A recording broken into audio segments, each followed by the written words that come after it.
Welcome. My name is Grandma Storm. I write stories for young adults.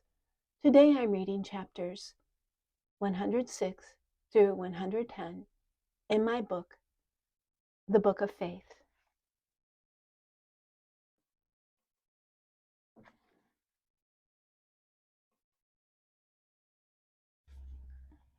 "106. Where is Dr. Luce?" demanded the red dragon in a high-pitched whine. "Who?" replied a deep voice, rumbling like tumbling boulders within her. "Dr. Luce," was the peevish response. "We need him no longer," answered the deep reply from the same throat. "He is irrelevant." "True, true. Ah, well," sighed the high voice from within the red dragon. "I suppose he was useful at one time. Mainly he was disgusting. He could be so annoying. I always hated him, you know." She gazed into Faith's mirror, turned her head from side to side, admiring the reflection. "Now that we have each other," said the voice of cracked rock, "we must not waste time on anyone else. We have all we need in each." "What about my collections?" "Useless. Forget about them." "But I must have my dollies," screeched the high voice. "No, we must talk of war. A king has entered the land.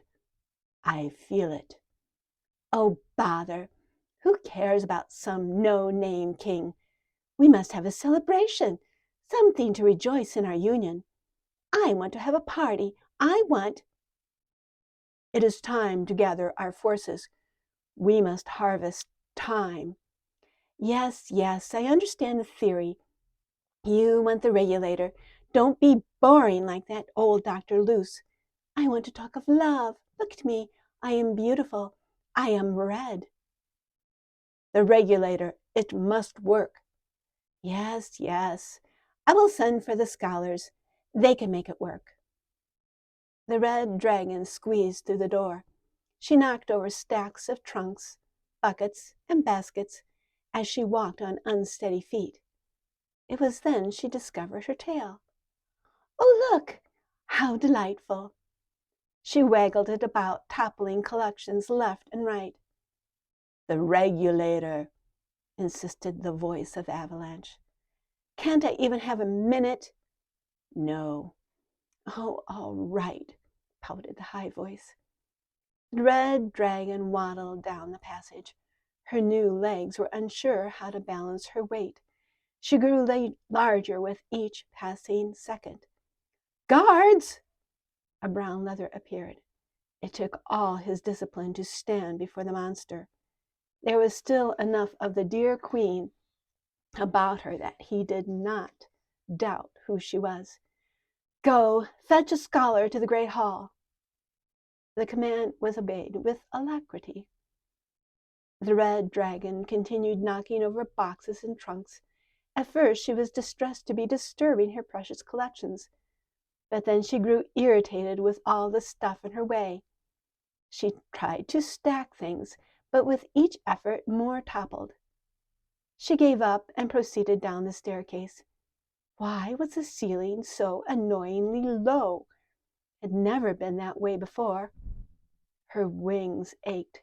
She tried flexing them, but instead bumped into towers of trunks. "I can't breathe. This is unbearable," crabbed the high voice from the red dragon. "We must get out. Our beauty can no longer be contained by this rotten pile," replied the voice of hellish doom. "Yes," hissed a high-pitched reply. "We are beautiful. All the world must see us and bow down before us." She stumbled into the great hall. She waddled to the throne and tried to sit. There was nowhere to put her tail. She would order a new throne, she thought, more like a bench. She sighed and sat on the steps. Her feet were swelling. She was not sure she liked that. How strange to suddenly have legs, to be free of that horrid wheelchair, and then to find her legs growing and growing. Her toes hurt. She wanted to go outside. The brown leather informed the third scholar of the change in the dear queen. He knew this would happen. He had not studied books, stars, and histories for all these years for nothing. Still, it was a shock to see the living embodiment of dear queen and the prince of the power of the air as one. He took a deep breath and stepped before her. "Finally," blurted the red dragon, "get the regulator, make it work." "As you command." "By the way," she snapped, "where is the first scholar? Where is the second scholar? Why are we being served by the third scholar?" He bowed deeply. "The first scholar was rendered unable to serve your magnificence. The second scholar is laboring as we speak on instrumentation regarding the regulator. May I inform him of your command?" "Yes, yes, and get me a brown leather." "No, get me a squad." "Stop. Tell the second scholar he will be informed at the exact moment that time." The red dragon's voice changed to the bass of the Dark Prince. "Must latch like a parasite onto eternity." The third scholar shuddered. Bowing, he was backing out of the hall. "Stop! I further command the regulator be prepared to go into battle." The third scholar nodded, and turned to run. "Stop!" the red dragon screamed. "Where are my brown leathers?" Talons popped through her bleeding toes. She pulled her foot to her face, licked her toes, and spat. Fire shot out of her mouth, igniting piles of toppled collections. "My collections!" A squad of brown leathers entered. "Fire! Fire! Get me the keeper of my collections! Oh, my precious collections!" "No," said the deep voice of damnation from within her. "Think of the battle. Think of the harvest of eternity. Think about the regulator. That is what must be done now. Your collections are nothing. Your dollies are nothing." He should not have mentioned dollies. "My dollies, my dollies," wept the red dragon. The brown leathers beat back the flames. When the keeper of the collection saw the blood-red monster wailing and thrashing, he turned to run, but the red dragon caught him. She wanted to bite off his head, but she restrained that dragonish desire. "My dollies," ordered the red dragon. "Save them." "Yes, my dear queen," was the uncertain reply. "I go at once," which he did. "Forget the blasted dolls," ordered the broken bass, blasting from her throat. "There is a war to fight, a king to kill, an eternity to gain." "And stop it! I will have my dollies," shrieked the red dragon. "What is happening to me?" She looked with desperation at the doorway. She had come in minutes ago. Now she was certain she could not get out. Flapping her wings, the flames fed off the air and resumed consumption of her collections. Smoke choked the red dragon's lungs. The fire reached for her and seared her flesh. Screaming, she beat her wings and rose into the air, smashing against the crystal ceiling. With a shriek, she burst through the roof and flew to the sky. Fresh oxygen fed the flames in the great hall. The dark voice of the Prince of the Air rose from the throat of the red dragon and commanded, "Raise the army. We go to war." "My dollies! Dr. Luce, help me!" screeched another voice in pinched anguish. A man was walking to the palace and saw the monster flying above him. He heard both commands and understood. He had just read about the dragon in the book he held in his hand. So He was employed again. A small mirror fell from the sky and shattered at his feet. 107. The dancer was rousted from her quarters 2 days ago. She was told she was now under the command of the Brown Leathers. Her life since coming to Topeth was to be an entertainer. This pageant, that parade, the annual ceremonies, the usual stuff. Now she was in the forward ranks of the army of the Red Dragon. She figured war was just another role. She adapted. She planned to stay in the forward ranks. Whips were in the rear. War, so she was going to war. As far as she could tell, her only purpose was to not fall down. No order was given other than to march. She was not issued a weapon. She wondered how she would die. As she walked, she thought about past arena performances. 1, 2, 3, jump, twirl. Do not step on my foot, idiot. This new performance was unrehearsed. Her sister walked beside her. She supposed it was nice to have her, but then she really did not want to see her sister die. At every village, the Brown Leathers banged on doors, demanded food, killed animals, boiled meat, fed themselves, sometimes fed them, and forced the villagers into the rank. When they marched on, nothing was left alive. They even ate the dogs. It was easy to hide in the crowd. Sculptors, courtiers, accountants, keepers, rustics, farmers, entertainers like herself. What she hoped was to disappear. Wander away into the woods. That would be nice. Pull her sister away too. She waited for the right moment. Her sister looked back on the third day of the march and remarked everything behind them looked flat. At the top of a ridge, the dancer stopped to catch her breath. She turned, expecting to see the valley she had just crossed. It was smashed, not destroyed, but flat, like a painting, just like her sister remarked. What was happening? Then there was the Red Dragon.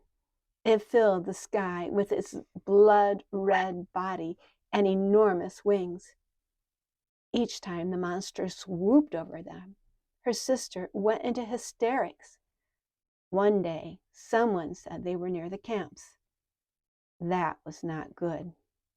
She was about to remark to her sister something about the camps when the Red Dragon fell from the sky, crashing at their feet. The monster moaned and screamed. Its red hands clawed at its throat. A lump swelled and burst, spattering blood everywhere. Ahead, its eyes blinking in the sunlight, uncoiled from the neck. The two heads screamed, and the Red Dragon rose into the sky. The dancer was sick to her stomach, and it was not because she had eaten dog at the last meal. Dr. Luce saw it too. He had not died. A temple priest passing by the library saw him hanging by his neck and ran to cut him down. Dr. Luce did not want to live, but when the cord gripped his throat, he discovered he did not want to die either. Gagging and gasping, air entered his lungs again. He sat for some time with the priest. Other than a nasty red mark on his throat, there was no evidence of his failed exertions. He shifted his collar higher. Not knowing what he should do next, he allowed his legs to walk. They took him outside the temple and into the streets. It was then he heard the call to arms from the Red Dragon and the plea from the former dear queen. So it is to be war at last, he muttered, clearing his throat. Looks like I am employed again. He picked up the pace. There were instructions to give to Brown Leathers, to the scholars, and to various keepers.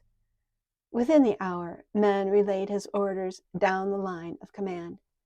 Brown Leathers rousted people out of their homes and marched them out of Topeth. The scholars loaded the regulator onto a wagon. Keepers bundled as many dollies and collections onto cart as they could.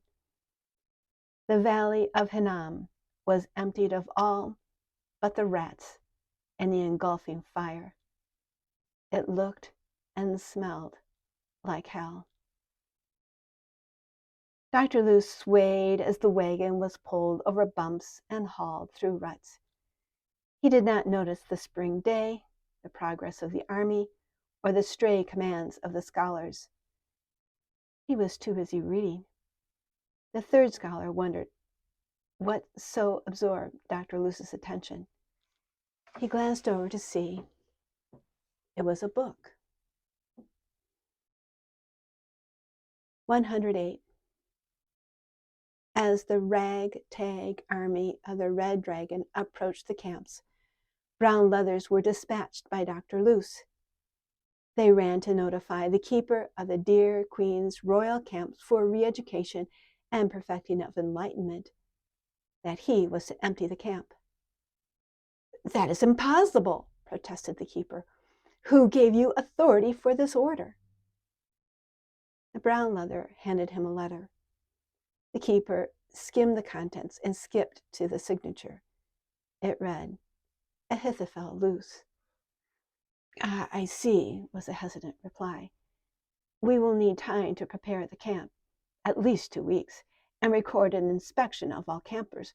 Proper records are the Brown Leather pushed past the keeper. He directed his men to gather the campers and have them at the gate before the full column of the army arrived.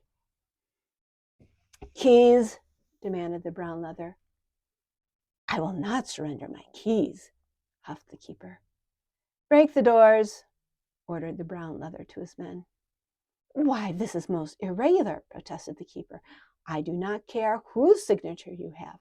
Above all, I honor the dear Queen. Her ways are above question.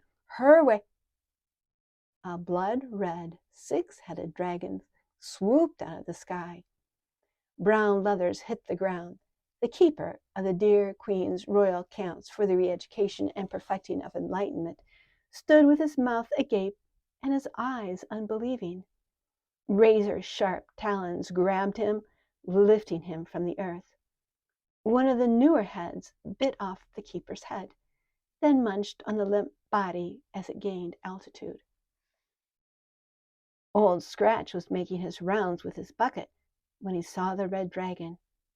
After the monster flew away with the keeper, a Brown Leather cracked his whip, stinging Old Scratch where it itched the most. That set off a howl. Campers came out to see what the ruckus was, making the Brown Leather's job an easy one. "Misery, misery," spat Old Scratch. An hour later, the army of the Red Dragon arrived at the camps. Old Scratch was ordered to march with a hag wearing fluttering rags and an orange skirt. Whips cracked. The column moved forward. In time, the army reached the mill and the cottage by the river. Anything useful or edible was drafted into the army. Old Scratch hated seeing his cottage pillaged. Strong drink and a long smoke were his only dreams. His one comfort was scratching where it itched. He was not shy. Misery, misery. Brown Leathers floated the wagons of the collections, dollies, and the regulator across the river.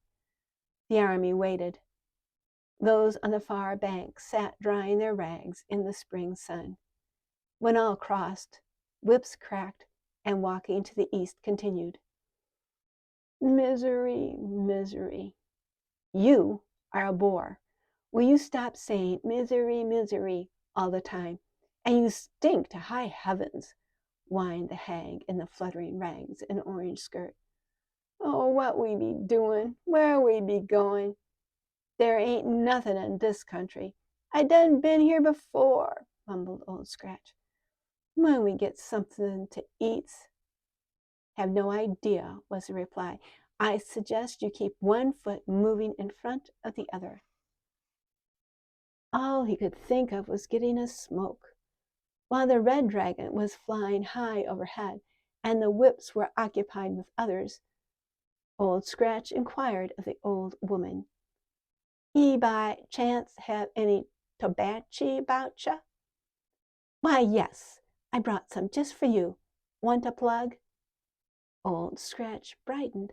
"Why, that be the bestest news I done heard in all me days," he said a little too loud. "Give me a cut. I can't wait." For an old thing, she could move fast. "You are an idiot," she spat as she turned to face him. "I know an idiot when I see one, and you are a first-class, mindless, worm-brained idiot. I reckon you will get all the smoke you want soon enough. We will all burn, either barbecued by that dragon or fed fire in the end." Whips snapped. They both felt the sting. Misery, misery. 109. The third scholar bent to his numbers. Calculations were confirmed. Dr. Luce inspected them, nodded, and gave his attention back to the book. The earlier difficulties with the regulator were resolved. At least the numbers told that tale. The remaining scholars tested the boxes of instrumentation and reviewed checklists. The problem was power. "Dr. Luce," began the fourth scholar, "sorry to disturb you, sir. What is it?" "The instrumentation is in working order. The calibrations are correct. Excuse me, sir, but the concern is power. How are we to supply the power, the energy required?" Dr. Luce looked up from the book. "We approach a junction." "Sir?" Dr. Luce sneered. "You are, were, and forever will be dolts.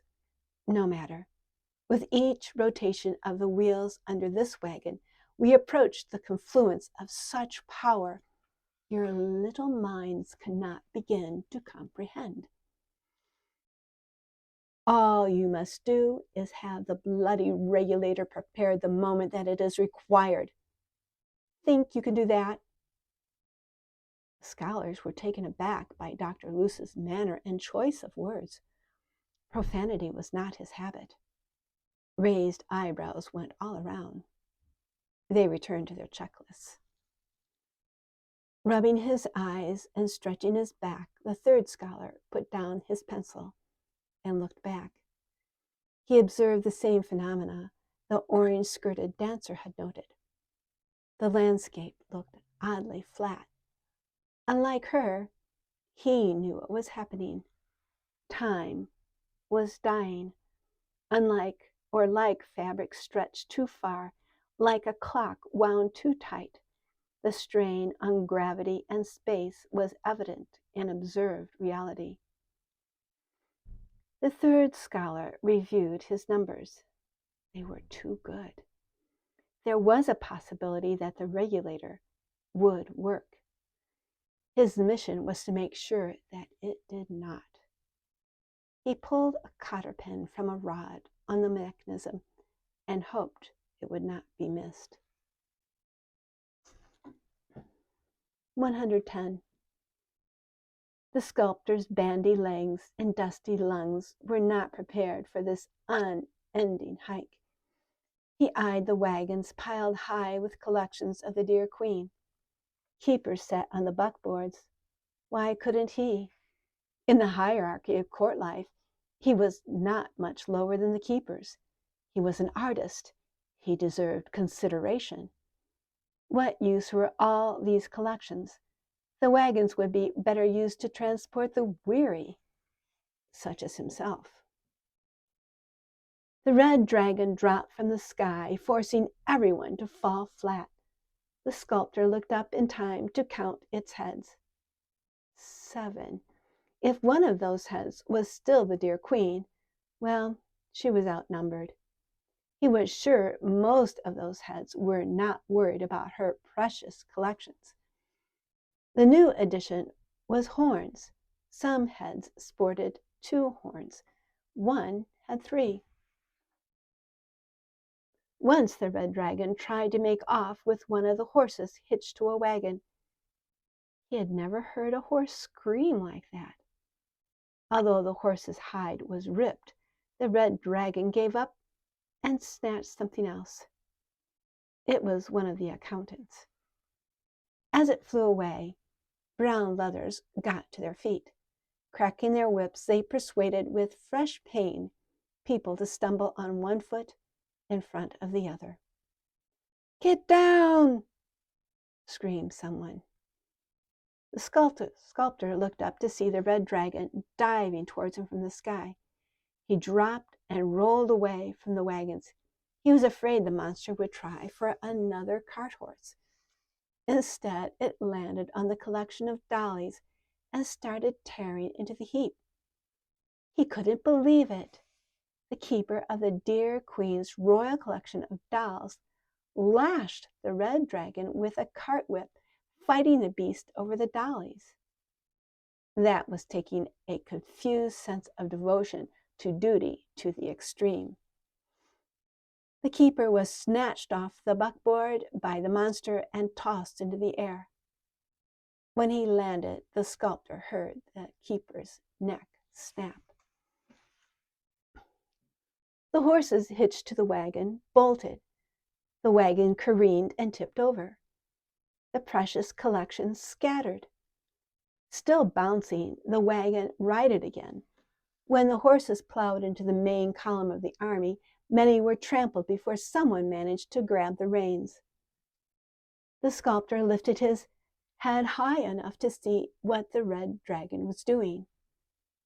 Talon, hands, and teeth ripped into the dollies. It tore into wrappings and tossed little bodies.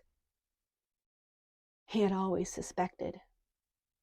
Bloodlust, perversions, all those ceremonies, all those collections were to gather little children for her ugliness, the dear queen. What had the little ones endured to become her toys? And here was the end of it all. A 7-headed, 10-horned dragon, wantonly destroying whatever caught its attention. That much of the dear queen survived. Her supreme selfishness yet reigned.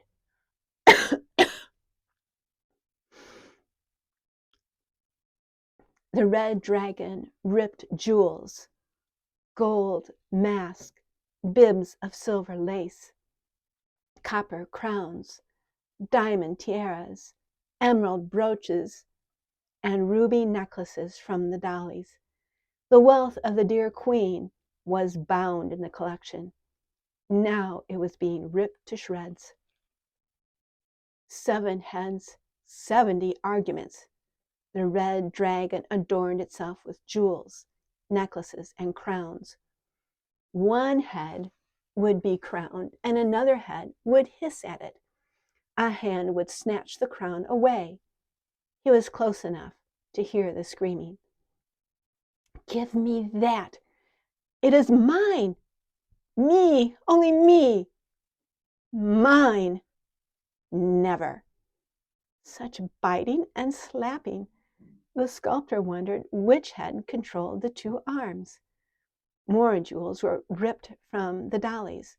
More battles over which head wore which crown were fought. "Don't you dare touch that!" "Mine! I like this one better anyway." "I hate you. You are as ugly as a pig." "I am not. You are." "All for me." "Mine, mine, mine." Somehow all was settled. The red dragon flew off into the sky. 10 crowns on 7 heads. The brown leathers got up. Whips cracked. The sculptor knew the routine. As he struggled to his feet, he saw a ruby brooch in the grass. He picked it up and put it in his pocket. He was making a profit on this march. The ruby brooch would go nicely with that large pearl he found in the mud some miles before the camps. Maybe if he caught up to a wagon, he could buy a ride.